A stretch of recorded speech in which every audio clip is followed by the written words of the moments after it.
हाँ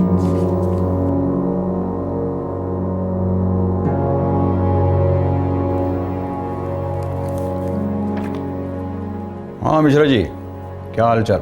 बस सर पे आपका हाथ है सर जी। उस याद को काट रहे हैं आप मिश्रा जी।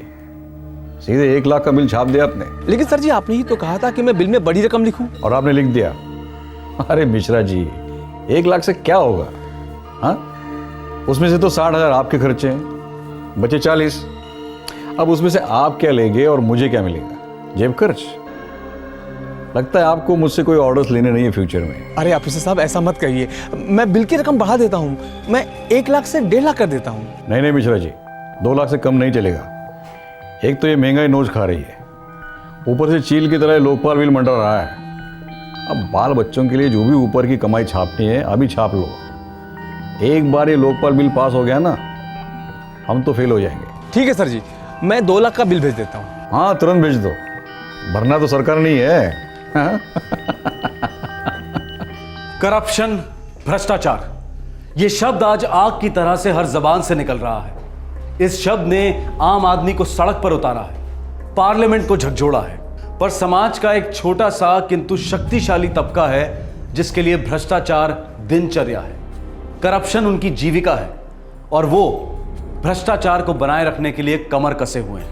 ज्यादातर लोगों के लिए करप्शन उस बीमारी का नाम है जो किसी सरकारी दफ्तर में कदम रखते ही उनकी नस नस को खुरेद देती है। काम चाहे छोटा हो या बड़ा हो, यह बीमारी अपनी वसूली करती ही है। यह बीमारी लाइलाज मालूम होती है क्योंकि दवाइयां भी करप्शन से पीड़ित हैं। 2002 झांसी, उत्तर प्रदेश।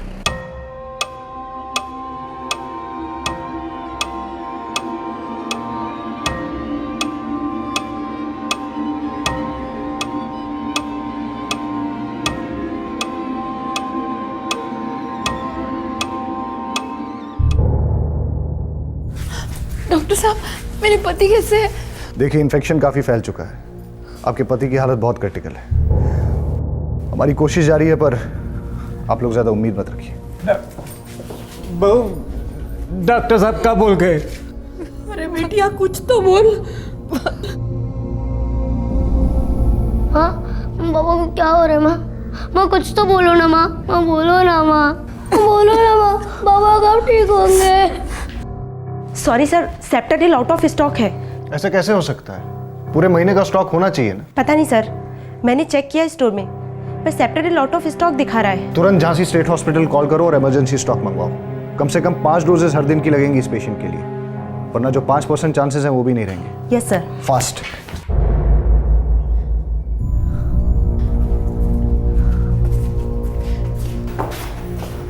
पेशेंट होल्ड नहीं कर पाया। डेड? यस समर, इन्फेक्शन कंट्रोल ही नहीं हो रहा था।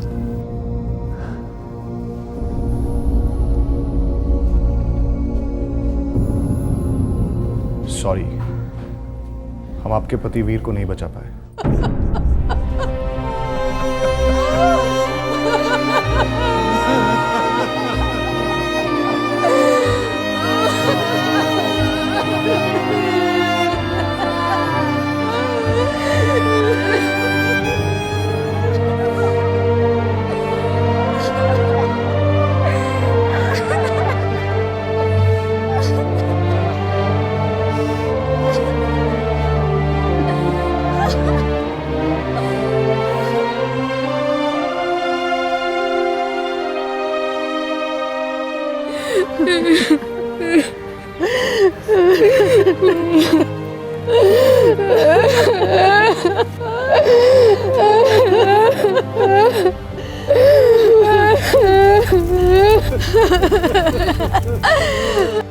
उत्तर प्रदेश के झांसी जिले का एक छोटा सा गांव, जहां एक 35 साल के आदमी को इन्फेक्शन होता है और वो मर जाता है। इन्फेक्शन लाइलाज नहीं था, लेकिन उस सरकारी ग्रामीण अस्पताल में इलाज के लिए दवाइयां ही नहीं थी और ड्यूटी पर इंचार्ज डॉक्टर इस बात से पूरी तरह से वाकिफ था कि अस्पताल की जो हालत थी वो कतई नहीं होनी चाहिए।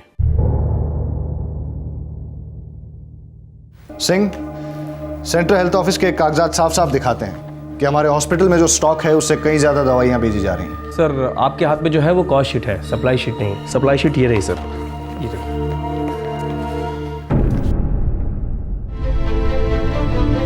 क्या नॉनसेंस है? सप्लाई किए गए माल से 4 गुना ज्यादा बिलिंग है। ये कैसे हो सकता है? वो मुझे नहीं पता सर। वो मैं पता लगा कर रहा हूं। ये पेपर्स यहीं छोड़ जाइए।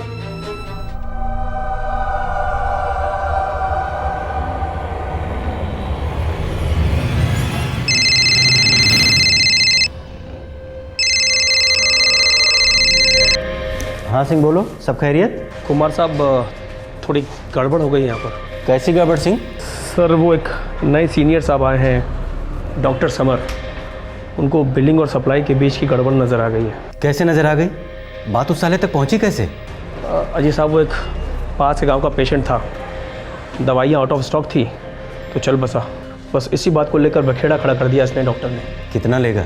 हिसाब समझा दो ना प्यार से। साहब समझदार नहीं लगता, बहुत टेढ़ी बात कर रहा है। अच्छा, साहब सारे कागजात मुझसे ले लिए, आप जल्दी कुछ करो वरना ये और खोदेगा, कहीं हमारी कब्र ना खोद दे। तुम टेंशन मत लो सिंह, मैं भी देखता हूँ किस मिट्टी का बना है डॉक्टर समर।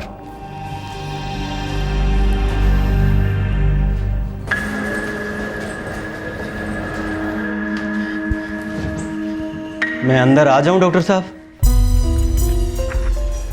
कितना अंदर आओगे? गोदी में बैठोगे क्या? अरे नहीं नहीं डॉक्टर साहब, हमारी जगह तो आपके चरणों में है, पर कोई है जो हमारे सर पर बैठना चाह रहा है। साफ साफ बोलो कुमार। वो हरिपुर अस्पताल में डॉक्टर समर आए हैं ना? जानता हूँ। अपने साथ आफत लाए हैं साहब। हम सब के लिए सप्लाई और बिलिंग के सारे कागजात मंगवा कर स्टडी हो रही है, गणित चल रहा है। उनके एक पेशेंट के लिए दवा शॉर्ट पड़ गई जिससे उसकी डेथ हो गई। सीएमओ साहब के पास शिकायतनामा लेकर पहुंचने की तैयारी कर रहे हैं डॉक्टर समर। ये समर क्या क्या जानता है और कितना जानता है? अरे मुझे कुछ नहीं मालूम है डॉक्टर साहब, वो तो अपना सिंह है ना, उसने मुझे फटाफट फोन घुमा दिया। ठीक है, इस समर के बच्चे को अब मैं घुमाता हूँ।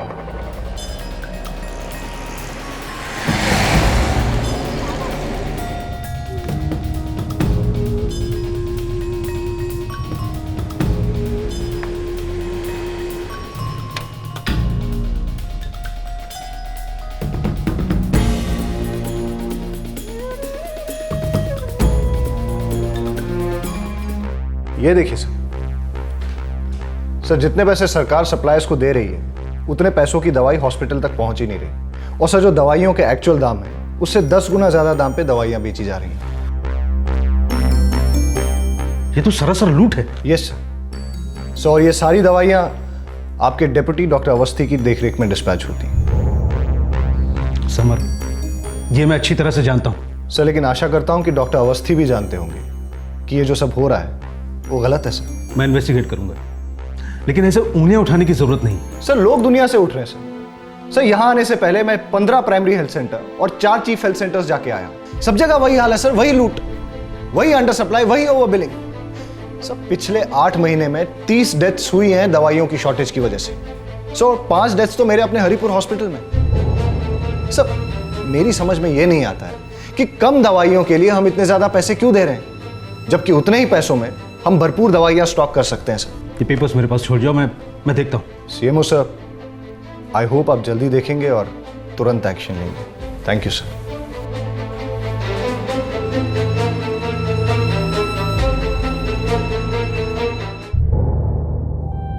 डॉक्टर समर शोर करने पर तुला है।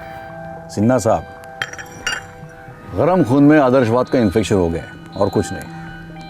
अभी 6 महीने भी पूरे नहीं हुए उसे हरिपुर हॉस्पिटल में आए हुए। वो सिर्फ हरिपुर में चुपचाप बैठने वालों में से नहीं। देखिए doctor Awasthi, rural medical centres आपके अंडर में हैं। अगर ये लड़का मुझसे ऊपर तक गया तो मैं उसे रोक नहीं पाऊंगा। मैं आपकी बात समझता हूँ सिन्हा साहब, लेकिन 6 सालों से ये सब चल रहा है। कभी किसी को कुछ प्रॉब्लम हुई है क्या? आपकी रिटायरमेंट को अब सिर्फ 1 साल बचा है डॉक्टर अवस्थी, और मैं नहीं चाहता कि आपकी रिटायरमेंट के बाद जो भी ऑफिसर्स यहाँ पे आए उसकी वजह से हमारे अरेंजमेंट की रिटायरमेंट हो जाए। आप चिंता मत करिए।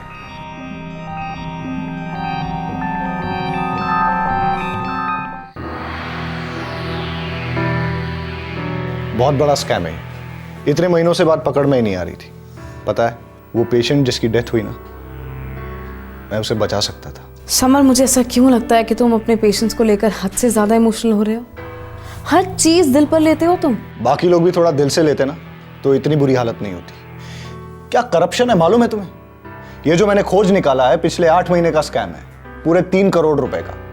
दवाइयों को 10 गुना ज्यादा दाम पे खरीदा जा रहा है और जब जरूरत होती है तो है ही नहीं। और सोचो ये गड़बड़ कितने सालों से चली आ रही है, ऊपर से लेकर नीचे सबको कट जाता है। समर, बात को समझो।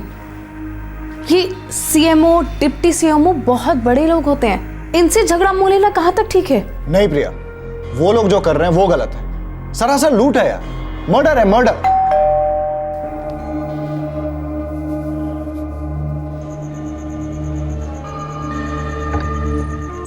Good evening doctor summer. Doctor Awasthi, आपको जो भी कहना है प्लीज सिंपल और स्ट्रेट तरीके से कहिए। तो सिंपल और स्ट्रेट बात, मैं तुम्हें कट दूंगा, तुम कट लोगी और हम सब लोग प्यार और शांति से रहेंगे। डॉक्टर अवस्थी, आप इस वक्त मेरे घर में बैठे हुए हैं, इसलिए आपसे प्यार से बात करने की कोशिश कर रहा हूं। चले जाइए यहां से, प्लीज लीव। डॉक्टर समर, इतनी अच्छाई से तो डायबिटीज हो जाएगा और इतने गुस्से से ब्लड प्रेशर और सिस्टम रत्ती भर चेंज नहीं होगा। चेंज तुम्हें होना होगा डॉक्टर, जैसे हम सब लोग हुए हैं। 4-6 करोड़ यहाँ वहाँ हो जाए तो सरकार को छींक तक नहीं आएगी, लेकिन इतने सारे पैसों से हम सभी लोगों की जिंदगियों में हिचकी नहीं आएगी। आप तो जिंदा है ही नहीं, फिर किस जिंदगी की बात कर रहे हैं?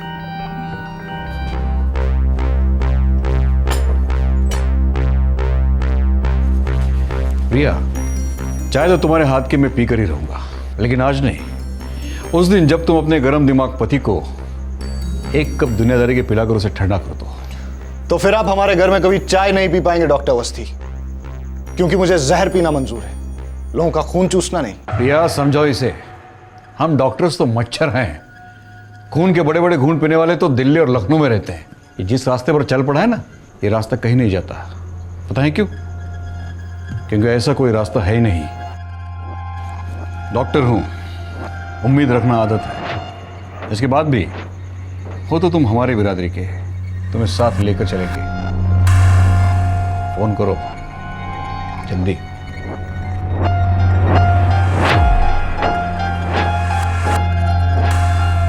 रोजगार प्लान्स, सड़कों के टेंडर्स, बड़े बड़े खेल महोत्सव, infrastructure plans, medical facilities, loan schemes, आप कोई भी सरकारी प्रोजेक्ट उठाइए, उनमें आपको बेशुमार भ्रष्ट हाथों के निशान मिलेंगे। इन्हीं भ्रष्ट हाथों के बीच कमीशंस और परसेंटेजेस का धंधा घूमता रहता है।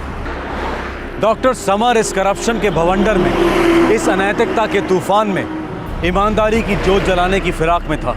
एक अकेला आदमी सत्ता और प्रशासन के ठेकेदारों से कितना और कब तक लड़ पाता?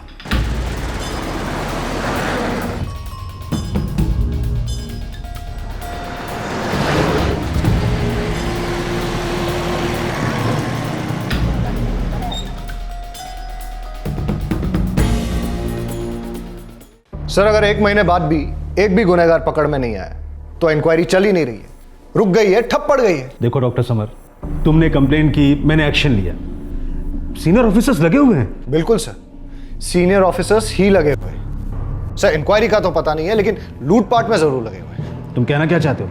सर, वही जो सारी दुनिया जानती है और वही जो मैं आपको पहले भी बता चुका हूं। Sir, deputy CMO doctor Awasthi सारे बिल्स सैंक्शन करते हैं।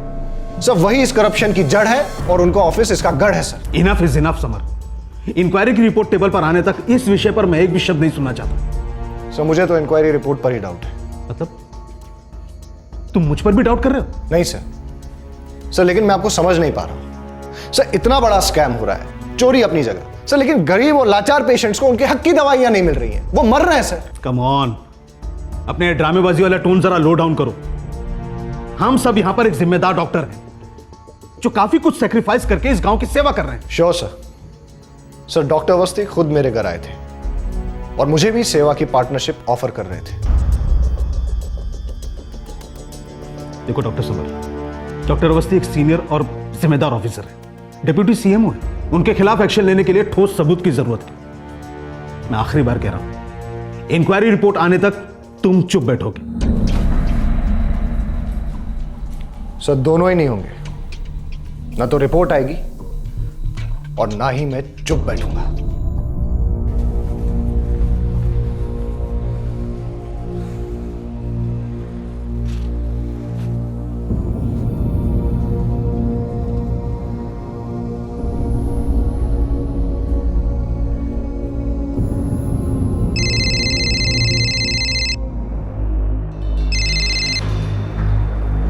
हेलो। समर, देखो यार, तुम अगर अपने पैरों पर कुल्हाड़ी मारने का शौक रखते हो तो उसे बेशक पूरा करो, मुझे कोई प्रॉब्लम नहीं है। लेकिन दूसरों के पैर उनके अपने पैर होते हैं यार, उन्हें अपने हाथों से छुओगे तो आशीर्वाद मिल सकता है, और अगर कुल्हाड़ी मारोगे तो बुरा होगा, बहुत बुरा होगा। I hope you understand what I mean.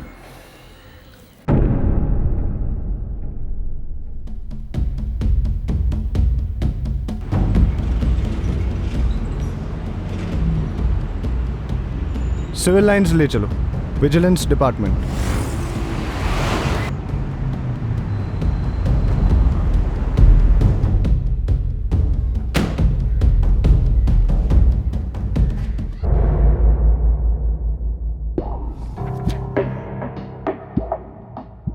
ये रूरल हेल्थ सेंटर्स के सारे purchases deputy CMO doctor Awasthi handle करते हैं?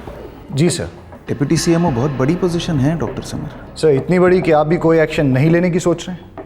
Am I right? रॉन्ग। देखिए, एक तो मेरे बारे में सोचना बंद कर दीजिए, और दूसरी बात, क्या आप में आखिर तक खड़े रहने की ताकत है कि घुटने कांपेंगे आपके? मतलब इतने बड़े लेवल का करप्शन एक्सपोज करने के लिए गुर्दा लगता है, काफ़ी गहराई तक खोदना पड़ता है, कई सारी दुश्मनियां मोल लेनी पड़ती है डॉक्टर समर। सर मैं बस इतना जानता हूं कि ये पैसों की हेराफेरी और जानों की सौदेबाजी दोनों रुकनी चाहिए। ठीक है, अगर आप कमिटेड है तो हम खोदना शुरू करते हैं, देखते हैं सुरंग कहाँ निकलती है।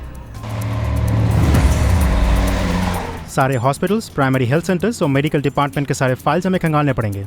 अनो कुलदीप, पर शिकायत करने वाले इस डॉक्टर का अपना कोई स्वार्थ नहीं है, बस एक नेक मकसद है, और ऐसे लोग रोज रोज हमारे दरवाजे पर दस्तक नहीं देते।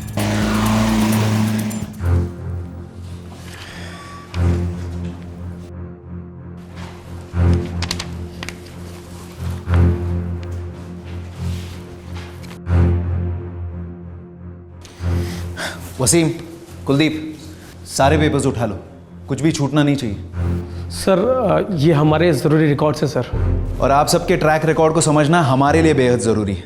वसीम, कुलदीप, सारे पेपर्स के फोटोकॉपीज बना दो, हर पन्ने की, और सिंह साहब हर पन्ने पर दस्तखत करेंगे।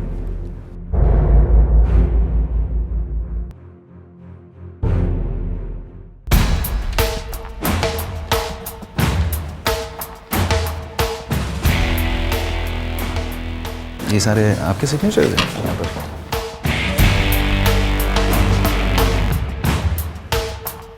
साहब कुछ चाय पानी का इंतजाम करूँ क्या? हम यहाँ दूध और पानी अलग करने आए हैं, बैठे रहिए।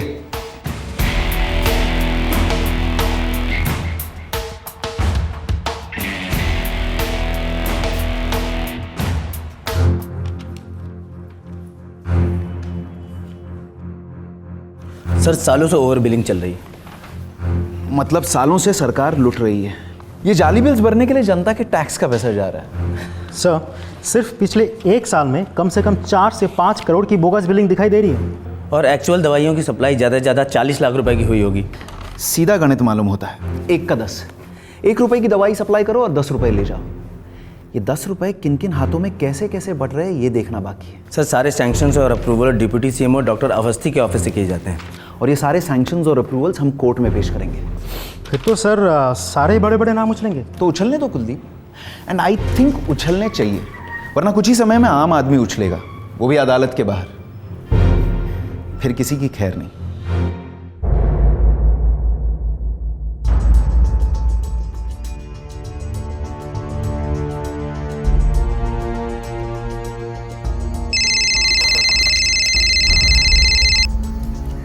हाँ सिन्हा साहब बोलिए। डॉक्टर अवस्थी, विजिलेंस डिपार्टमेंट का नोटिस आया है। ओह, ये समर अपना बचपना कब छोड़ेगा? इसका बचपना हमारा बुढ़ापा खराब कर देगा अवस्थी। विजिलेंस डिपार्टमेंट कोर्ट में केस फाइल करने जा रही है, हमारे सारे डिपार्टमेंट और हमारे सारे डिस्ट्रीब्यूटर्स के खिलाफ सर्च वारंट की मांग करने के लिए, और ये सारा सर्च ऑपरेशन आपके दरवाजे पर आकर रुकेगा Awasthi. Oh my God. Sinha साहब आप जरा वो प्लीज विजिलेंस के डायरेक्टर्स को पटा लीजिए ना। अवस्थी, डॉक्टर हो तुम, जेब कतरने वाली बातें मत करो। अरे इस वक्त मैं किसी से कोई बात नहीं कर सकता। तो फिर मैं क्या करूं सर? आज तक जो कुछ भी किया था मुझसे पूछकर किया था क्या? मेरा काम था तुम्हें इन्फॉर्म करना। अब तुम सोच लो तुम्हें क्या करना है और क्या नहीं। बट सर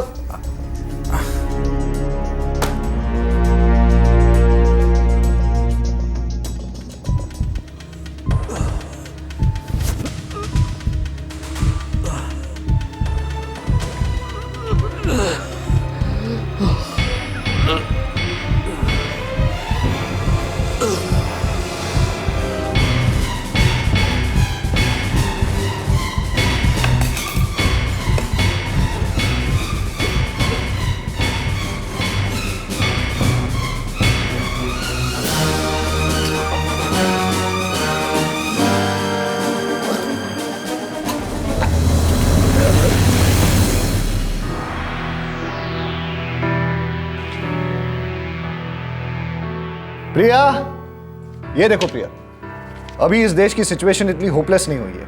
कोशिश करो तो करप्शन को रोका जा सकता है। बस आदमी को थोड़ा सा भरोसा होना चाहिए। समर, मुझे तुम पर भरोसा है लेकिन इस सिस्टम पर नहीं। मे बी आज ही खबर फ्रंट पेज पर है, लेकिन कल पता नहीं किस पन्ने पर होगी। होगी भी या नहीं होगी, इस बात की कोई गारंटी नहीं है। मिसेस समर, मैं आपकी इस नेगेटिव थिंकिंग का इलाज कैसे करूं समझ नहीं आता, पर इतना समझ गया कि ये डॉक्टर अवस्थी जैसे लोग एक आध लड़ाई जीत सकते हैं, युद्ध नहीं।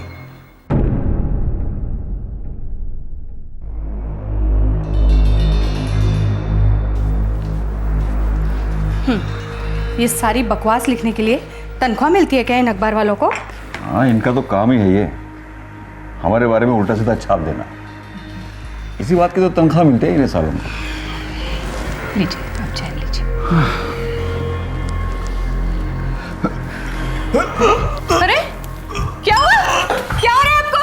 सुनिए, क्या हो रहा है आपको? तुम राजू बेटे को बुला लो जल्दी। मैं पहले हॉस्पिटल में फोन करती हूँ। तुम राजू बेटे को फोन करके बुला लो, मेरी तबीयत। एक मिनट।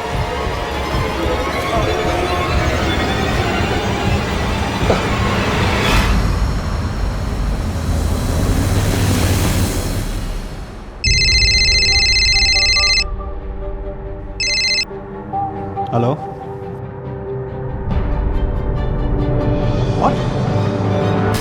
समर, सुना आपने? क्या दिव्या? हमारे डॉक्टर अवस्थी। क्या हुआ उन्हें? He is dead. क्या?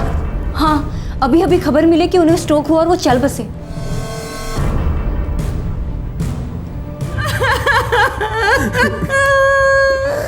बहुत ही जबरदस्त स्ट्रोक था, हम उन्हें रिवाइव नहीं कर सके। बहुत प्रेशर था उन पर।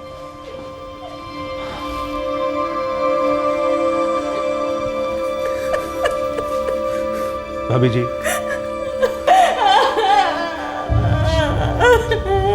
देखिए, डॉक्टर अवस्थी मेरे एस्टीम कलीग थे। बहुत साल हम लोगों ने एक साथ काम किया। मेरे डैड बहुत अच्छे डॉक्टर थे सर।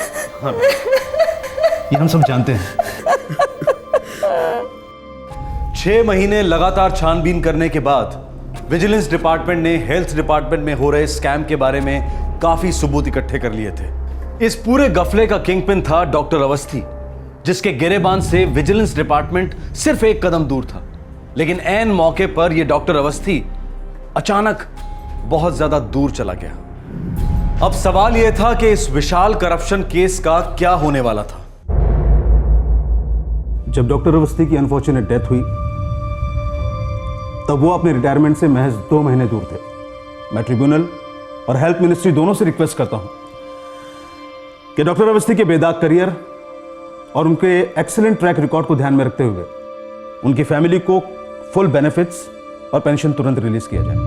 थैंकिंग यू सीएमओ, आज ही डिस्पैच कर दो। विजिलेंस डिपार्टमेंट ने हेल्थ डिपार्टमेंट पर कई संगीन आरोप लगाए हुए थे। दवाइयों की खरीदी में हो रहे गबन के आरोपों का जवाब डिप्टी सीएमओ के ऑफिस की जिम्मेदारी थी। पर जब डिप्टी सीएमओ डॉक्टर अवस्थी रही नहीं, इस केस को और परस्यू करने का मतलब होगा अदालत और दोनों डिपार्टमेंट्स के समय की बर्बादी। वैसे भी अभी तक इस केस में कोई भी ठोस सबूत कोर्ट में पेश नहीं हुआ है। इसके चलते अदालत इस केस को क्लोज करती है। शायद तकदीर का इंसाफ करने का अपना तरीका है। हमने जो करना था वो किया, आगे तकदीर की मर्जी।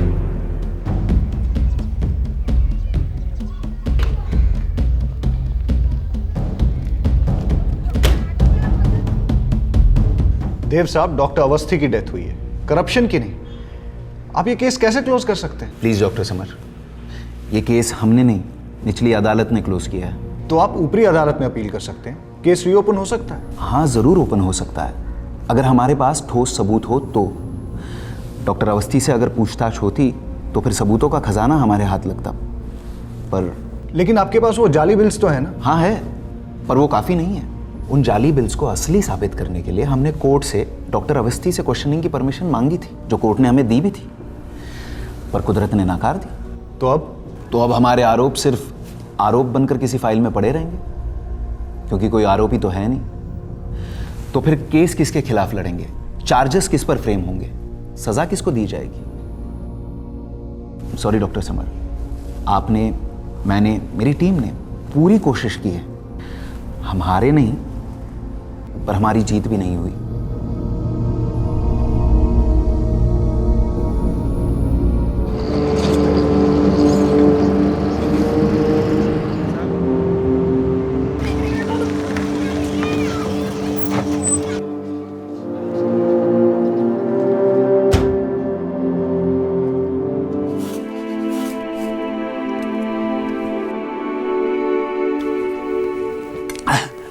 अरे डॉक्टर साहब आप आइए आइए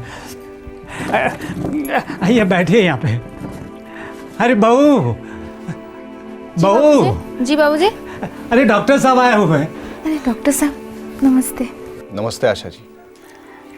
लड़का कैसा है आपका? जी अच्छा है। स्कूल जाता है वो? हाँ जाता है ना, गांव के स्कूल में भर्ती है। मैं आपके लिए चाय रखती हूँ। नहीं नहीं, मैं तो बस यहाँ से गुजर रहा था तो सोचा मिलता चलूं।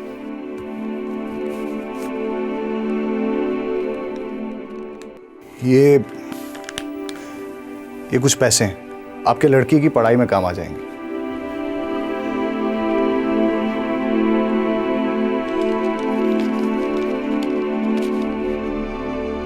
ये क्यों डॉक्टर साहब, ऐसा हमने आपके लिए क्या किया जो आप हमें पैसे दे रहे हैं? वो मैं आपके लिए कुछ कर नहीं पाया, आपके लड़के को नहीं बचा सका, आपके पति को। बस बहुत खटकता है मुझे। ऊपर वाले को खटका नहीं है तो डॉक्टर साहब आप अपना कलेजा क्यों भारी कर रहे हैं? समझता हूँ, लेकिन प्लीज रख लीजिए इसे, चलता हूँ।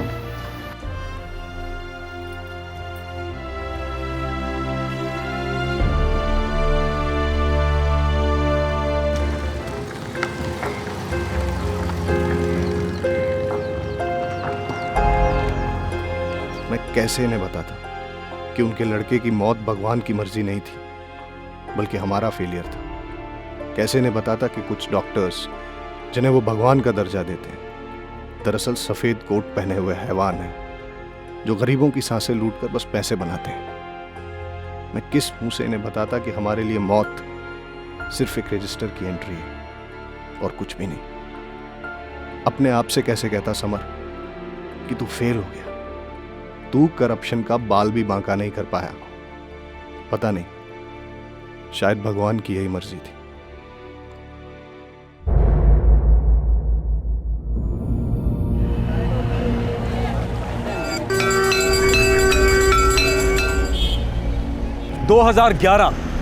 डॉक्टर अवस्थी को गुजरे हुए 9 साल बीत गए थे। उसके खिलाफ करप्शन का केस अब खारिज हो चुका था। झांसी एडमिनिस्ट्रेशन के हेल्थ सेक्टर में दवाइयों की ओवर बिलिंग और अंडर सप्लाई का स्कैम बंद फाइलों में दफन हो गया था। अब झांसी से दूर इलाहाबाद हाई कोर्ट में एक पिटीशन दायर की गई थी। सब्जेक्ट था डॉक्टर अवस्थी की पेंशन में बढ़ोतरी की मांग। पिटीशन में यह आरोप था कि उनकी फैमिली को जो पेंशन मिल रही थी वो उनके ग्रेड से कम थी। यह पिटीशन बहुत अजीब थी क्योंकि अर्जी देने वाला ना तो डॉक्टर अवस्थी का बेटा था और ना ही उनकी विधवा। तो फिर ये कौन शख्स था जिसे 9 साल बाद डॉक्टर अवस्थी की पेंशन को लेकर इतनी चिंता थी? सर, डॉक्टर अवस्थी का सर्विस रिकॉर्ड एक्सीलेंट था। मुझे उनके सर्विस रिकॉर्ड के डॉक्यूमेंटेशन की जरूरत पड़ेगी, और ये जो पेंशन बढ़ोतरी की मांग हो रही है इसके कारण भी मुझे लिखित में चाहिए, क्योंकि ये सारे रिकॉर्ड्स मुझे ट्रिब्यूनल के सामने पेश करने होंगे।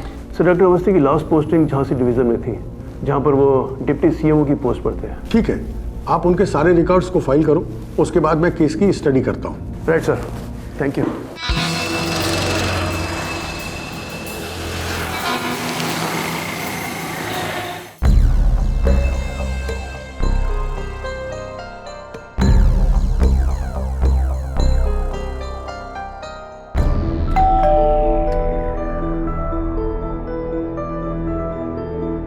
प्रणाम भाभी जी। अरे गुप्ता जी नमस्ते, आइए आइए। अब यूँ समझ लीजिए कि पेंशन में बढ़ोतरी हो ही गई। 6 साल लग गए, मैंने कहा था ना मैं करवा कर रहूंगा। धन्यवाद गुप्ता जी, बैठिए। हाँ, लेकिन अब कोर्ट में मुझे आने की जरूरत नहीं है ना।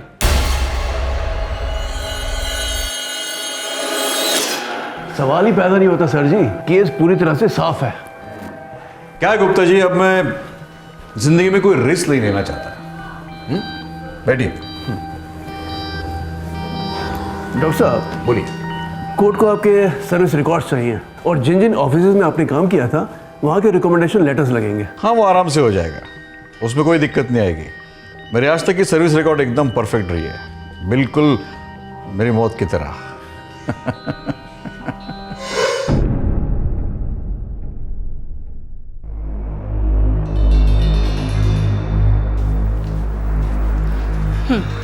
ये सारी बकवास लिखने के लिए तनख्वाह मिलती है क्या इन अखबार वालों को? हाँ, इनका तो काम ही है ये, हमारे बारे में उल्टा सीधा छाप देना। इसी बात की तो तनख्वाह मिलती है इन्हें सालों में। लीजिए, आप चाय लीजिए। अरे क्या हुआ? क्या हो रहा है आपको? सुनिए, क्या हो रहा है आपको? तुम राजू बेटे को बुला लो जल्दी। मैं पहले हॉस्पिटल में फोन करती हूँ। तुम राजू बेटे को फोन करके बुला लो, मेरी तबीयत। एक मिनट।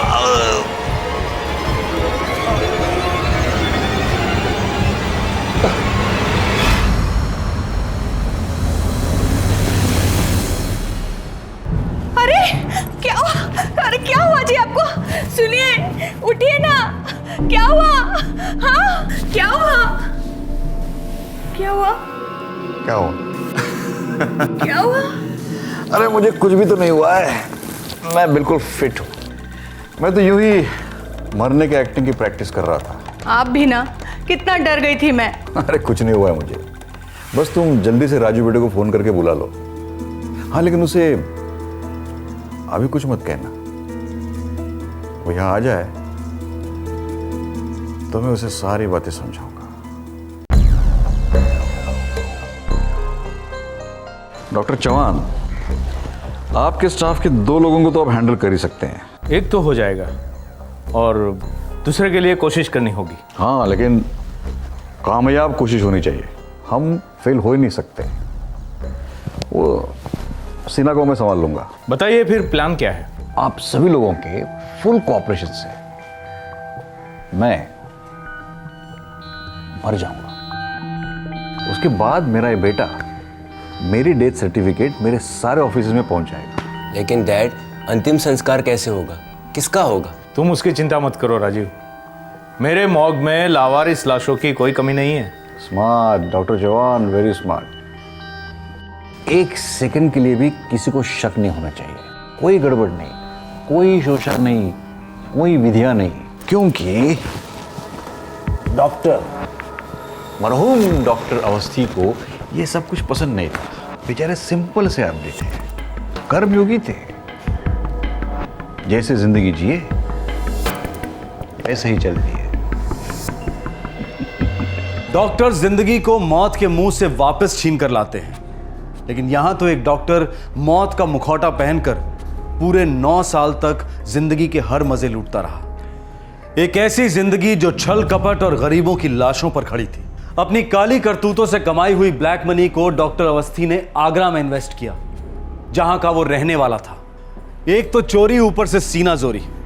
इतना बड़ा कांड करने के बाद भी ये डॉक्टर अपनी पेंशन में बढ़ोतरी के लिए कानून के दरवाजे पर दस्तक दिलवा रहा था। लेकिन कब तक डॉक्टर अवस्थी अपनी मौत के साए के पीछे छुपा बैठा रहता?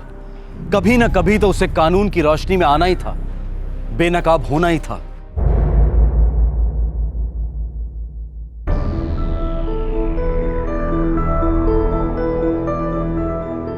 हेडक्वार्टर से आए हैं, इलाहाबाद हाईकोर्ट को कुछ रिकॉर्ड्स चाहिए। ठीक है, मैं देख लूंगी।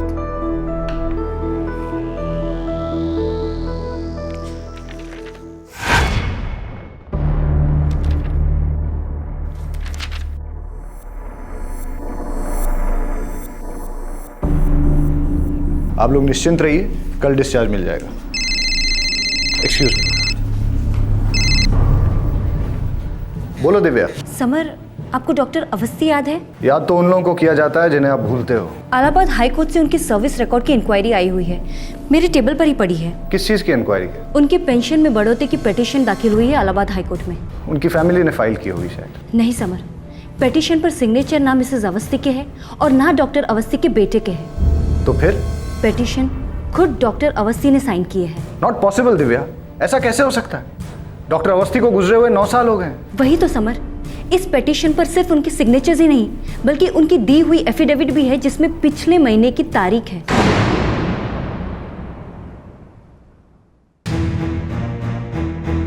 Impossible, I don't believe this. ऐसा कैसे हो सकता है?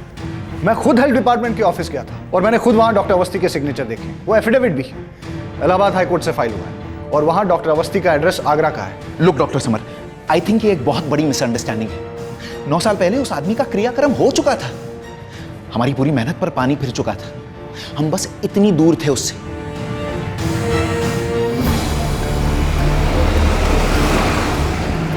लोकल पुलिस स्टेशन को इन्फॉर्म कर दो, शायद उनकी जरूरत पड़े। Sure sir.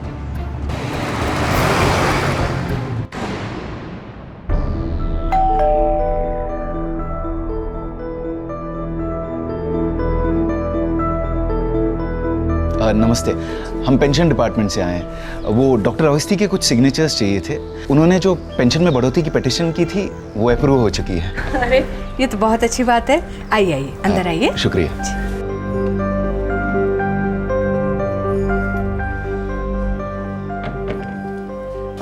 आप लोग 2 मिनट बैठिए, मैं उन्हें अभी बुला के लाती हूँ। जी।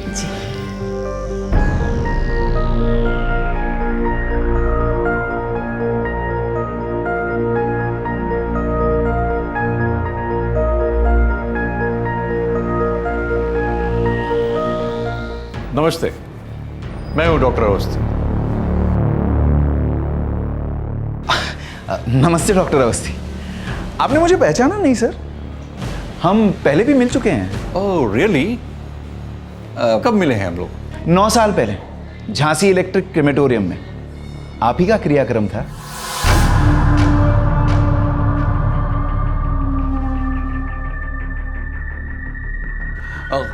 कौन आप लोग? कौन है? Vigilance department Jhansi. क्या हो रहा है? सुनिए, कुछ बोलिए, क्या हो रहा है? सुनिए, सुनिए।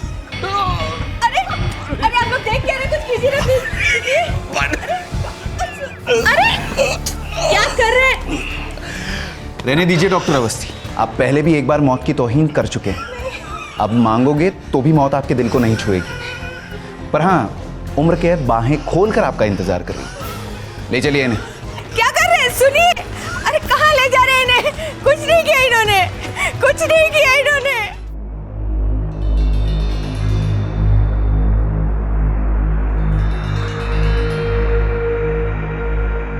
अकेले काफी बोर हो रहे होंगे, लेकिन फिक्र मत करिए, काफी जल्द बहुत भीड़ होगी अंदर और शुरुआत डॉक्टर चौहान से होगी, जिन्होंने आपका पोस्टमार्टम किया और आपको डेथ सर्टिफिकेट इशू किया।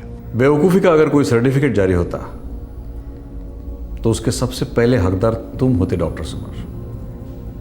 क्या वाकई तुम्हें ऐसा लगता है कि मेरे खिलाफ करप्शन के चार्जेस प्रूव होंगे? इतने अंधे कैसे हो सकते हो तुम समर? आज तक कभी देखा है तुमने मेरे लेवल के ऑफिसर्स को करप्शन के चार्जेस में सजा काटते? ये चेन बड़ी लंबी है डॉक्टर समर। ना ये मुझसे शुरू होती है, ना ही ये मुझ पर खत्म होती है। पर आप तो खत्म हो गए ना डॉक्टर अवस्थी, और ये एक शुरुआत है, एक ऐसी शुरुआत जो आपकी खुफिया करप्शन की चेन को बेहद बेचैन कर देगी। इम्पॉसिबल। इम्पॉसिबल को पॉसिबल होते मेडिकल साइंस भी देखता है। अब आपके पेशेंट को ही ले लीजिए ना, 65 साल के कोमा के बाद जागा है। पेशेंट का नाम आम आदमी।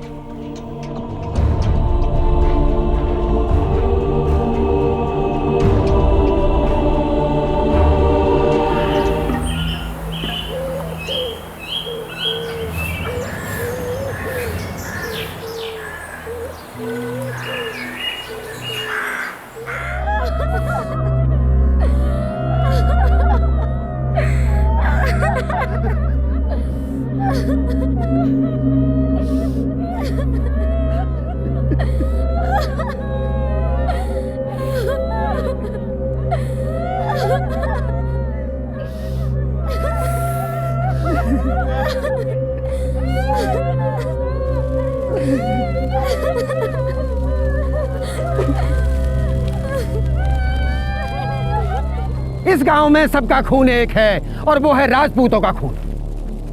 राजपूतों के लिए अपनी लुगाई को छोड़ करके हर राजपूतानी माँ बहन या बेटी है। भाई एक ही वंश है, एक ही गोत्र है और एक ही परिवार है। इस मामले में तो हम किसी की नहीं सुनते, सरकार की भी नहीं। जो भी गलत संबंध जोड़ेगा, महापाप करेगा, वो तो भोगेगा। हम वो सबक सिखा देना चाहते हैं कि नई पीढ़ी जाने पहचाने कि हमारी संस्कृति क्या है और हमारी परंपरा क्या है, हमारा गांव क्या है, हमारी सभ्यता क्या है।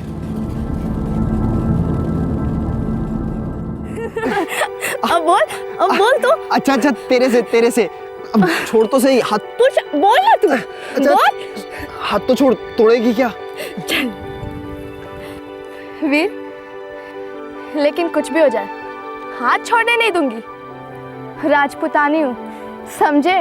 मैं तो बस इतना समझता हूँ कि दुनिया छोड़ दो पर तेरा हाथ नहीं।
भाई साहब एक बात माननी पड़ेगी, जैसे प्रीति आपके यहाँ आई है ना, बहुत सुधर गई है।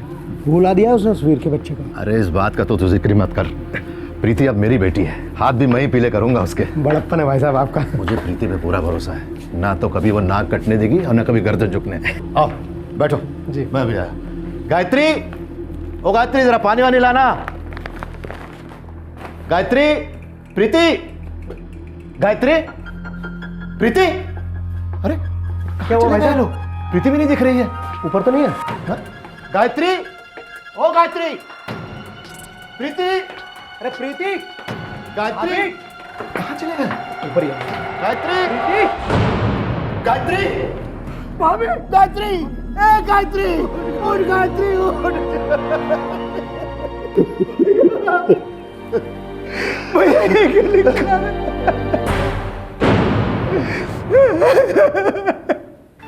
संस्कृति कहिए, तहजीब कहिए या फिर कल्चर, ये एक बारीक धागा है जो लोगों को आपस में बांधकर एक कौम बनाता है। और जब ये धागा बहुत ज्यादा कस जाता है तब कुछ ना कुछ टूटता जरूर है।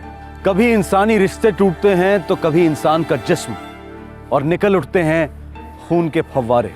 अधेड़ उम्र की गायत्री राजपूत की भयंकर रूप से हत्या की गई थी।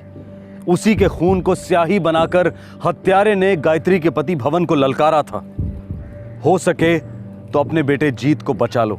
ये लाल ललकार दरअसल एक दस्तक थी कि परंपरा के फंदे ने कहीं किसी के जज्बातों को घोट रखा था।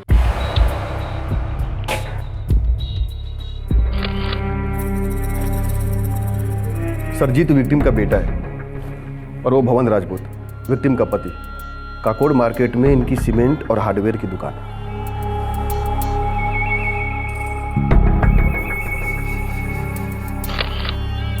देखिए, जबरदस्ती घर में घुसाने के कोई निशान तो नजर नहीं आ रहे। एक बात बताइए, जब आप घर पर आए थे तो ये बाहर का दरवाजा खुला हुआ था? जी साहब, कल रात में और भुवन भाई साहब खानपुर में मेरे घर पर रुक गए थे।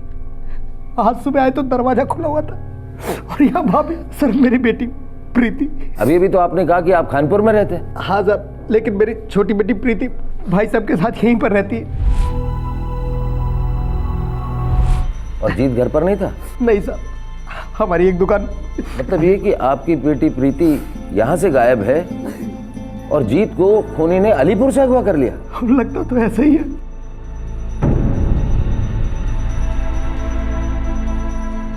ठीक है, आप जीत का फोन नंबर और अलीपुर का पता लिखवा दीजिए।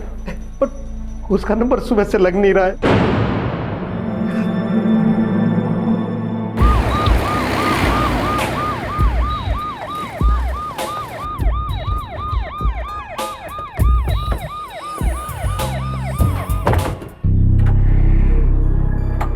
सर, ये जीत का मोबाइल तो अभी भी नॉट रीचेबल है। वर्मा, ये मामला कुछ ज्यादा ही अटपटा लग रहा है। प्रीति को घर से उठवा लिया गया, लड़के को अलीपुर से, और लड़के की अम्मा के सिर पर वार करके उसका मर्डर। आखिर ये माजरा क्या है?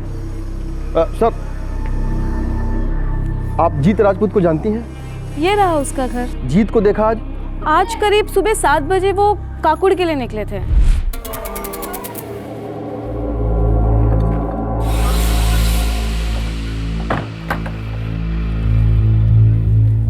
अरे जीत, इतने सुबह सुबह कहाँ चल दिए? भाभी काकोड़ जा रहे हैं, वो दुकान का माल खत्म हो गया ना, लौटने में सांझ हो जाएगी। बस साहब, इतनी ही बात हुई थी। ठीक है सर, हो सकता है जीत को काकोड़ जाते वक्त रास्ते से या फिर काकोड़ से उठाया गया। उसका मोबाइल अभी भी पकड़ में नहीं आ रहा है सर। और मुझे दीवार पर खून से लिखी वो बात पकड़ में नहीं आ रही। इस खून में कुछ काला जरूर है वर्मा।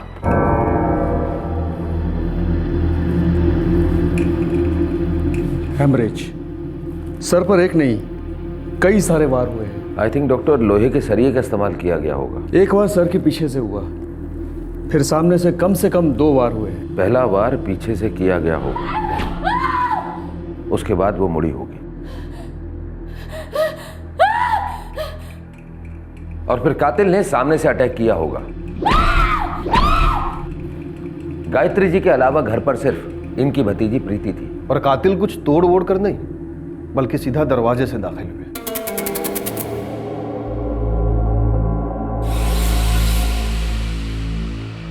अम्मा, हमारा बेटा जीत। क्या? हाँ, अभी 15 मिनट पहले आया है। इसका मोबाइल खराब हो गया था।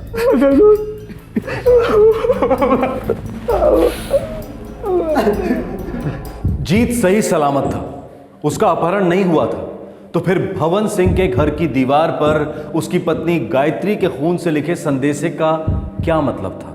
क्या यह गुमराह करने की कोशिश थी, या फिर लिखने वाले कातिल को कोई गलतफहमी हुई थी?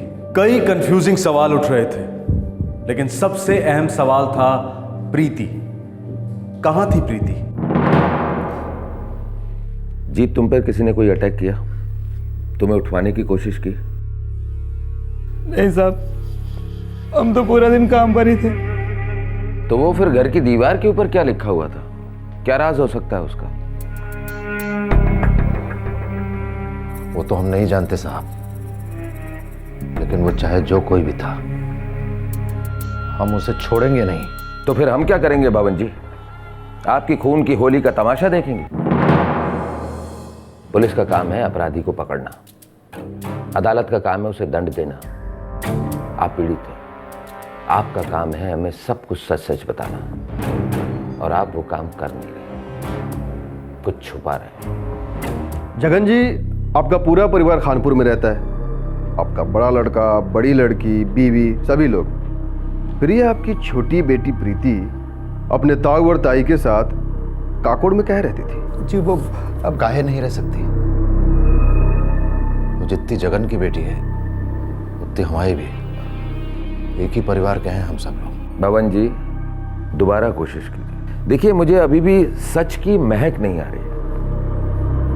एक बात बताइए, यदि आप सब कुछ सच सच नहीं बताएंगे तो आपकी प्रीति को हम कैसे ढूंढेंगे? बोलिए।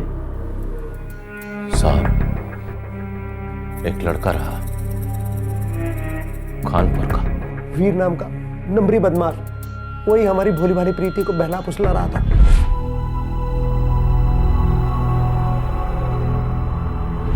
इसीलिए हम कहे साहब, प्रीति अब यहीं रहेगी, काकोड़ में हमारे पास। साहब, इस सब के पीछे उस वीर का ही हाथ है।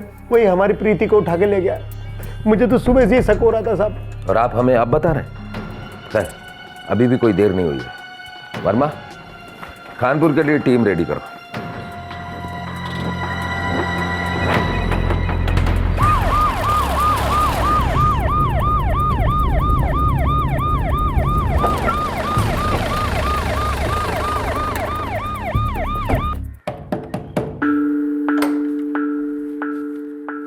जी, वीर यहाँ रहता है?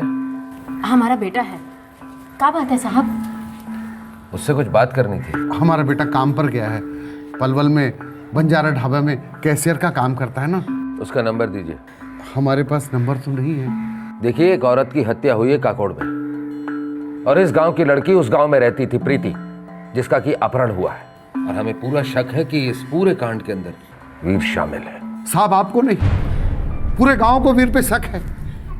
सुबह सुबह सारे गांव वाले आए थे साहब। ये देखिए, ये पथराव करके गए साहब, और गाली गलौज करके गए। हमारा बेटा किसी की जान नहीं ले सकता, उल्टा वो लड़की हमारे बेटे की जान के पीछे पड़ी है। मतलब? सब झूठ बोल रहे हैं गांव वाले। और वो जगन है ना, जगन, वो तो महा झूठा है। इल्जाम लगा रहा है हमारे वीर पर। हमारा बेटा तो सच्चा है, अच्छा है एकदम। ठीक है, आपके वीर की अच्छाई और सच्चाई हम खुद जाकर पता करते हैं।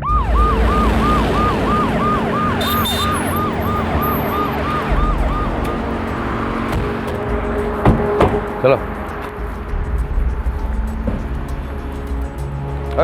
इधर आ। क्या नाम है तेरा? रमेश साहब। कोई वीर नाम का लड़का भी इस ढाबे पे काम करता है? एक कानपुर का वीर काम करता है साहब। कहाँ है वो? आज ड्यूटी पर आया नहीं। क्यों? पता नहीं साहब। कहाँ रहता है वो? यहाँ पास ही में किराए का कमरा है उसका। चल जी साहब। बता कहाँ रहता है। अरे चल ना, मकान दिखा।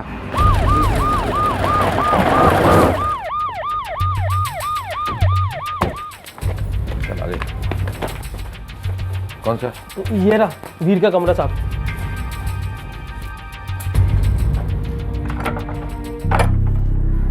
ये तो बंद है। ये वीर का है मैडम?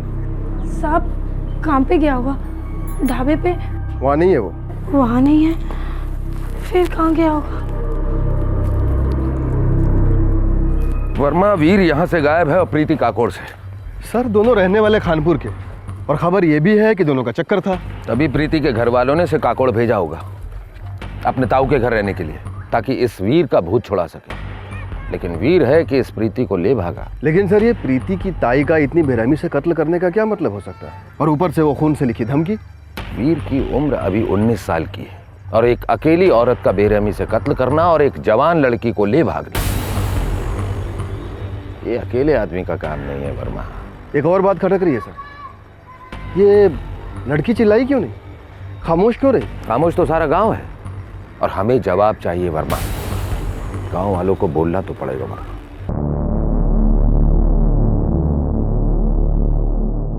इस गांव में सबका खून एक है, और वो है राजपूतों का खून। राजपूतों के लिए अपनी लुगाई को छोड़ करके हर राजपूतानी माँ, बहन या बेटी है। भाई एक ही वंश है, एक ही गोत्र है और एक ही परिवार है। इस मामले में तो हम किसी की नहीं सुनते, सरकार की भी नहीं। जो भी गलत संबंध जोड़ेगा, महापाप करेगा, वो तो भोगेगा। साहब, ये वीर बड़ा हीरो किस्म का है और प्रीति पटाखा।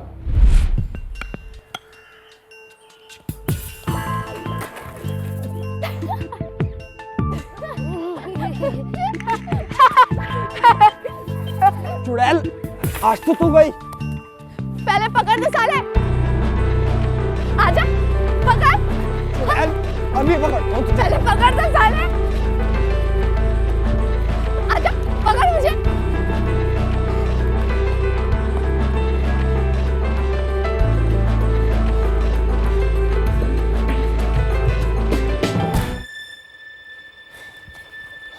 अब बता, पहले क्या तोड़ूं? दांत या नाक? सोच ले, तेरा भी कुछ ना कुछ तोड़ दूंगी। अच्छा, समझती क्या अपने आप को? एक बार हाथ छोड़ कर देख, सब समझ जाएगा तू।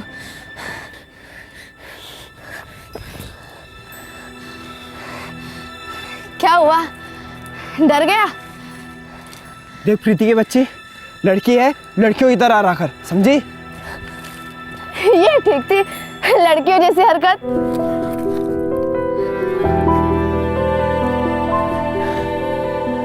और ये थी लड़कों जैसी हरकत।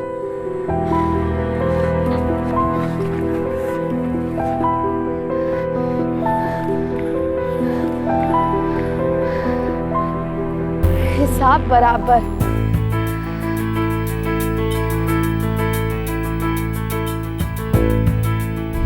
साहब, पहले इन दोनों के बीच जम के पंगे होते थे और जब इश्क हुआ तो वो भी जम के। एक बात बताइए, जब दोनों एक ही गांव के थे तो फिर समस्या क्या थी? यही तो सबसे बड़ी समस्या थी साहब, कि एक ही गांव के लौंडा लौंडी के बीच ये सब पाप माना जाता है यहाँ, और इस पाप की नौटंकी सारे गांव वालों ने देखी। साली जंगली बिल्ली। बिल्ली होगी मेरी जूती, शेरनी हूँ मैं, बाकियों जैसी नहीं, अलग हूँ मैं। अलग लोग और अलग रिश्ते गांव वालों को हजम नहीं होंगे। तो मर जाए बदहजमी से, मेरी बला से। अच्छा ये बता, प्यार करता है कि नहीं? प्यार किससे? अब पूछ किससे? बहुत मजा आ रहा है ना तुझे? पूछना। अच्छा तेरे से। हाथ तो छोड़, तोड़ेगी क्या? चल। क्या यार तू भी। लेकिन वीर, कुछ भी हो जाए हाथ छोड़ने नहीं दूंगी। राजपुतानी हूँ, समझे? मैं तो बस इतना समझता हूँ कि दुनिया छोड़ दो, पर तेरा हाथ नहीं।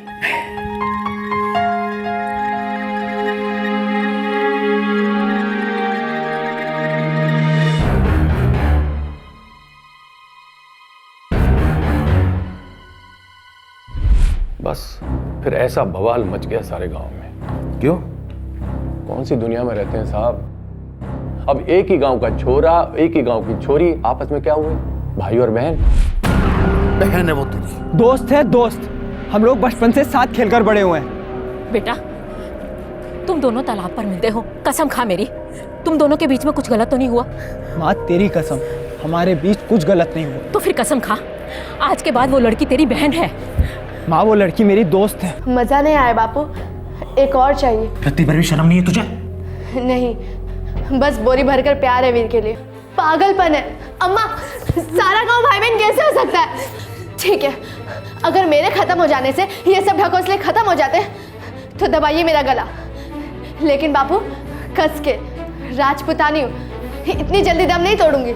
आंखें फोड़ दोगे फिर भी वीर आएगा, मुझे ले जाएगा, अपनी रानी बनाएगा। पता है क्यों? क्योंकि हम प्यार करने वाले इंसान हैं। आप जैसे गूंगे बहरे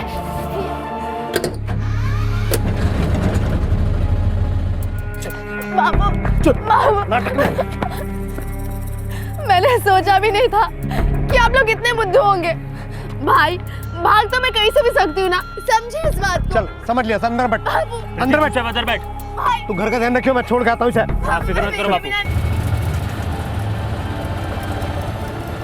बस भैया यही रोकना। एक मिनट चल।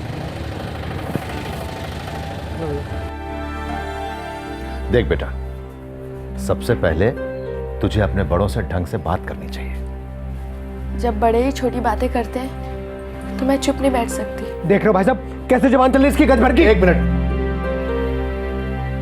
प्रीति, बेटा तू अपने इस ताऊ की जान है, बोल क्या मर्जी तेरी, बोल बेटा।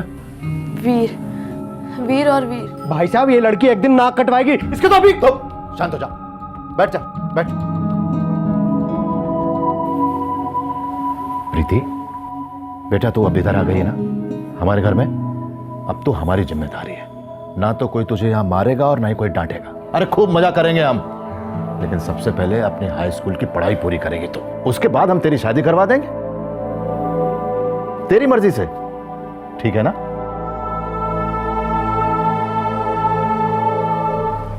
भाई साहब ये क्या कह दिया आपने? क्या कह दिया? अरे सही तो कहा है। देख जगन, जैसे लोहा लोहे को काट देता है ना, वैसे जिद को नहीं काट सकती। अब तो कुछ दिन जाने दे, तू देख लेना, वो यहां ऐसे रम जाएगी कि अपना सारा बचपना ही भुला देगी। और तू ये ईर वीर की चिंता करना तो छोड़ ही दे। प्रीति ऐसा कोई गलत कदम नहीं उठाएगी जिससे मुझे ठेस पहुंचे। अच्छा भैया, मैं चलता हूँ। आराम से जाना।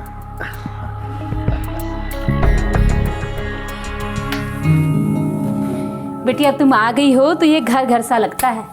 तुम्हें किसी भी चीज की जरूरत हो तो मांगने की जरूरत नहीं बिटिया, खुद ले लेना।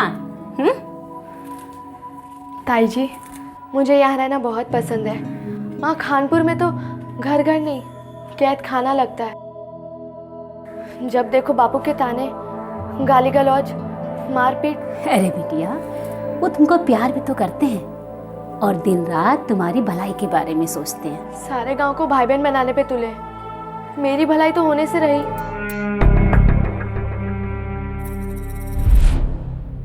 ये पिछले महीने की ही बात है ना?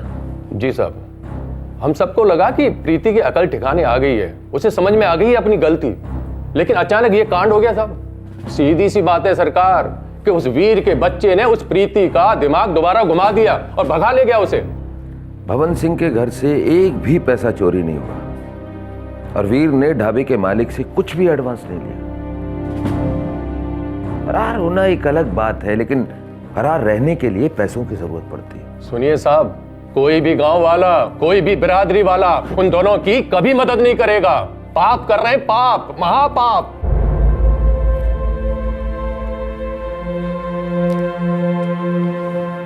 भाई साहब, मुझसे बहुत बड़ी गलती हो गई। मुझे प्रीति को यहाँ लाना ही नहीं चाहिए था। नहीं रे जगन, गलती तो हम सबसे हुई है जो हम अपनी ही बिरादरी में पल रहे सांप को पहचान नहीं पाए। एक बार हाथ तो आने दो बापू, हम कुत्ते वीर के टुकड़े टुकड़े कर देंगे। अरे उसे कुचल के बहुत पहले दफना देना चाहिए था। ये तो मुझसे ही गलती हो गई। वीर के घर वालों का हुक्का पानी बंद करवा देंगे। नहीं, एक बात याद रखना,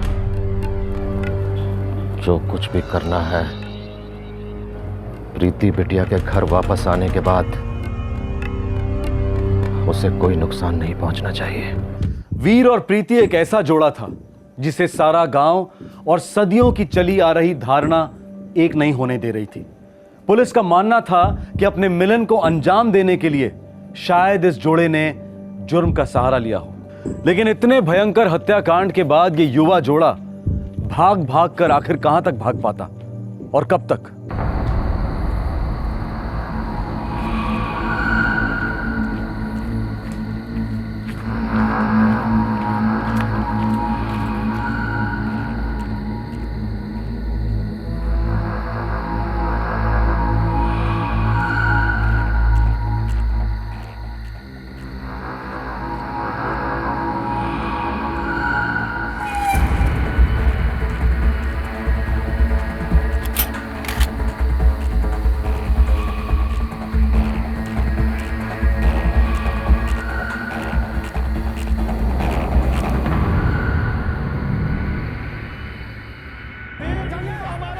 इन दोनों को फटाफट लॉकअप में डालो। आप उन्हें बाहर निकालिए, उन्हें बाहर निकालो साहब।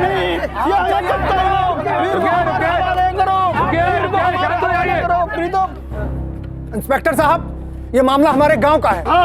हमारे पूरे गांव की इज्जत का सवाल है, तो इसका निपटारा भी गांव में ही होगा। बस आप उन दोनों को हमारे हवाले कर दीजिए, उसके बाद उनके साथ जो कुछ करना है वो हम करेंगे, हमारी पंचायत करेगी। आप उन्हें बाहर निकालिए। सुनिए सुनिए, देखिए वो दोनों हमारी हिरासत में हैं। हमें उनसे बहुत कुछ पूछताछ करनी है। हमारी ड्यूटी के बीच में मत आइए। नहीं इंस्पेक्टर साहब, ये हमें कतई मंजूर नहीं है। वो लड़का वीर हमारे पूरे गांव का गुनहगार है, हमारे पूरे वंश का गुनहगार है वो। बस आप उसे हमारे हवाले कर दीजिए, हम तो उसके टुकड़े टुकड़े करेंगे या फिर उसे जिंदा जला देंगे। देखिए, कानून अपने हाथ में लेना गैर कानूनी है। मैं 3 तक गिनूंगा, आप लोग अपने अपने घर वापस लौट जाइए शांति से, वरना मजबूरन हमें फायर करना पड़ेगा। हम नहीं जाएंगे वापस, हमें वीर चाहिए। ये करना पड़ेगा, हम डरते नहीं हैं आप वीर को। 3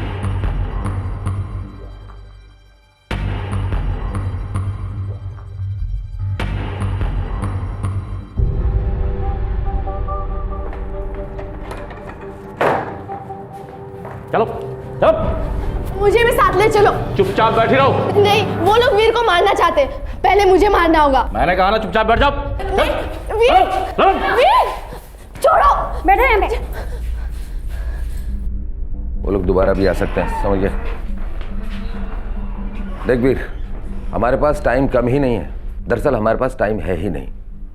किसी वक्त वो गांव वाले अंदर घुसकर तेरी हड्डियों का कचूमर बना देंगे। राम कसम साहब, मैं झूठ नहीं बोल रहा। मैंने किसी को नहीं मारा, मुझे फंसाया जा रहा है। जी मुझे तो इतना तक नहीं पता कि मरा कौन है। अगर तूने गायत्री देवी को नहीं मारा तो प्रीति तेरे साथ कैसे हुई बे? तूने गायत्री देवी का सर फोड़ डाला, उसके बाद तुम दोनों काकोड़ से फरार हुए। मैं काकोड़ गया ही नहीं। दरअसल प्रीति ही कल सुबह मेरे ढाबे पे आई थी।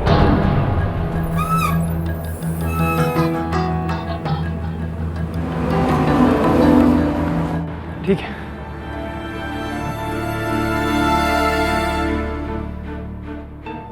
प्रीति, तू यहाँ कैसे चली आई?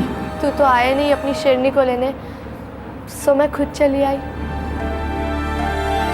तेरे कहने का मतलब ये कि प्रीति खुद अपनी ताई के घर से भागकर तुझसे मिलने ढाबे पर आई, और उसने तुझे इस बारे में कुछ भी नहीं बताया कि उसकी ताई मर चुकी है? नहीं साहब, इसके बारे में मुझे कुछ नहीं पता था। वर्मा, लड़का चालाकी करने की कोशिश कर रहा है और सोच रहा है कि हम इसे गांव वालों के हवाले नहीं करेंगे। हमें घुमाने की कोशिश कर रहा है। नहीं साहब नहीं, मैं बिल्कुल झूठ नहीं बोल रहा हूँ। बोलना भी मत। अब वो लड़की बोलेगी और हम बोलेंगे। Verma, yes sir. उस लड़की को बुलवा।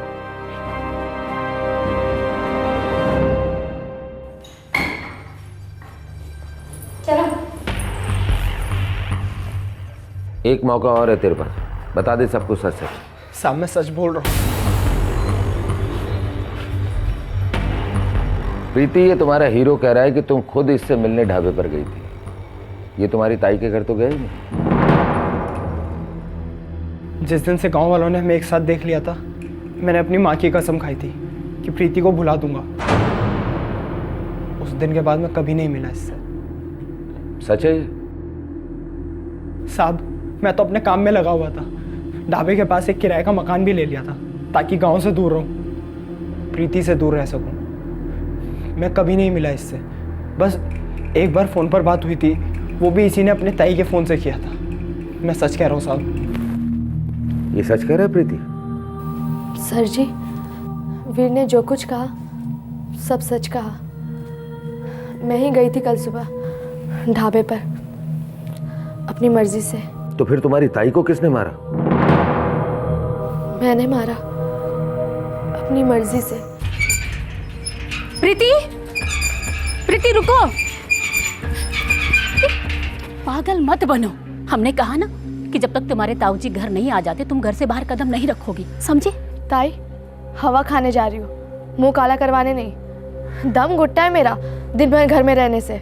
हमें पागल बनाने की कोशिश मत करो। उस वीर से मिलने जा रही हूँ ना, बोलो। देखो बिटिया, तुम्हारी जिंदगी सिर्फ तुम्हारी नहीं है, अरे हम सब लोग जुड़े हैं। अगर तुम अपनी जिंदगी खराब करोगी तो हम सब बर्बाद हो जाएंगे। मुझे जाना है। प्रीति पागल मत बनो। मुझे जाना है। प्रीति चलो अंदर। छोड़िए मुझे। हमने कहा अंदर चलो, पागल मत बनो। जी छोड़िए। हाँ माँ।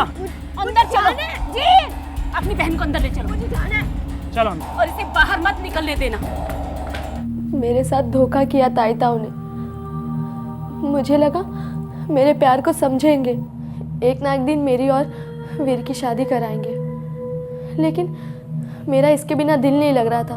बस एक बार मिलना चाहती थी, लेकिन वो लोग मुझे घर के बाहर कदम नहीं रखने देते थे। जी दिन रात जासूसी करता तो ताई पीछा नहीं छोड़ती। बड़ी मुश्किल से एक बार बात हुई थी वीर से, जब ताई का मोबाइल हाथ लगा था।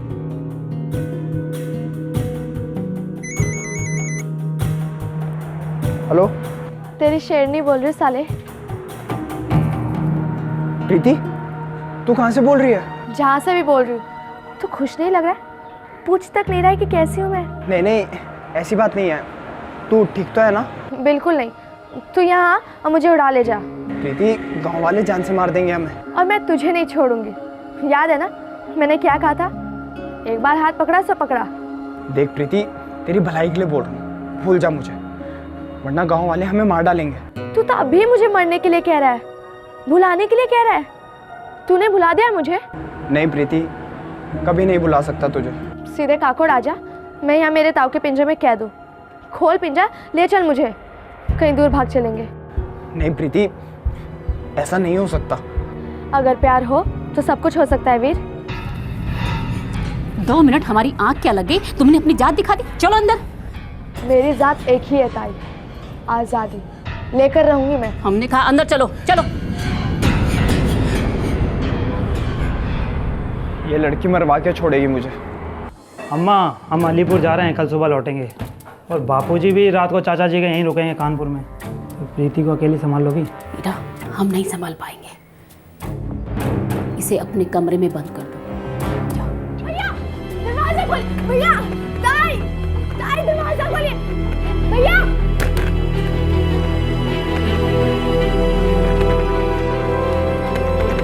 खोलिए दरवाजा।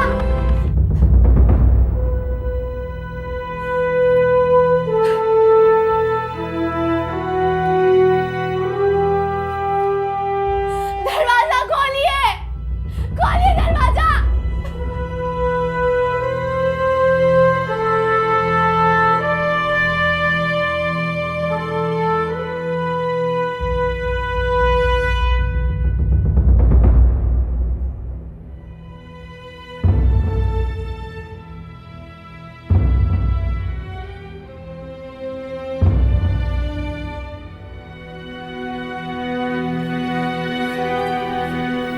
बिटिया, लो बिटिया, खाना खा लो।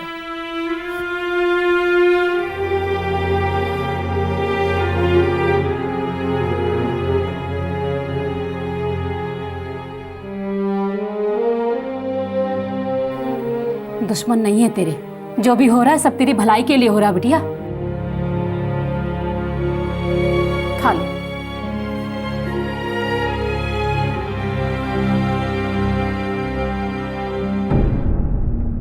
मैं इससे बहुत प्यार करती हूँ सर जी, इसके लिए कुछ भी कर सकती हूँ, कुछ भी।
प्रीति, तू यहाँ कैसे चली आई?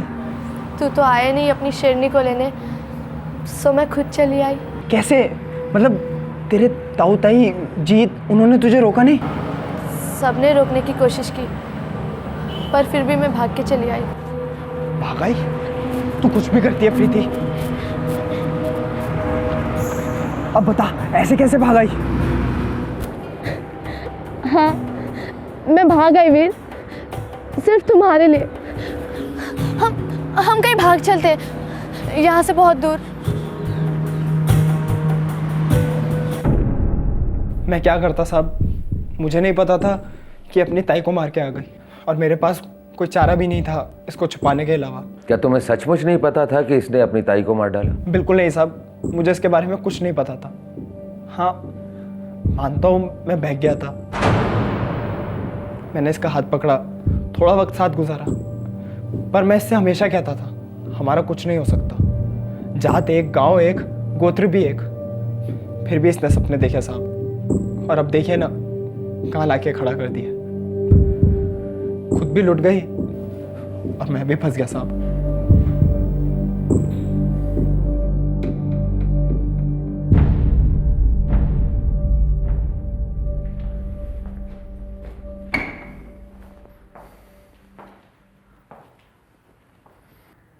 प्रीति बेटा, तुम्हें एहसास है कि तुमने बहुत बड़ा जुर्म किया है? उन लोगों को मेरे जज्बातों का एहसास क्यों नहीं था सर जी? मेरे माँ बाप, ताऊ ताई, भाई सब मुझे मुजरिम समझते थे। मैंने किया ही क्या था? सिर्फ वीर से प्यार, बस। देखो बेटी, अभी तुम सिर्फ 16 साल की। 1 मिनट के लिए हम इस जात पात को अलग कर देते। अब सवाल यह है कि जिसे तुम प्यार समझ रही हो ना, वो प्यार ना होकर जिस्मानी आकर्षण है, चंद दिनों का एहसास बस। नहीं, प्यार था, प्यार है। नहीं है बेटी, नहीं था। वो प्यार ही क्या जो किसी की जान लेने पर उतारू हो जाता। अगर तुम्हारी जगह पर वीर होता ना, तो वो कभी नहीं करता, क्योंकि वो तुम्हें भुला चुका है। वो अब भी मुझे प्यार करता है, लेकिन कहता क्यों नहीं है? तुम्हारे घर वालों की सोच गलत थी, लेकिन उनके प्यार में कोई खोट नहीं थी। वो तुम्हारी ताई तुमसे बहुत प्यार करती थी, बस वीर की दीवानगी में तुम उनके प्यार को पहचान ही नहीं पाई।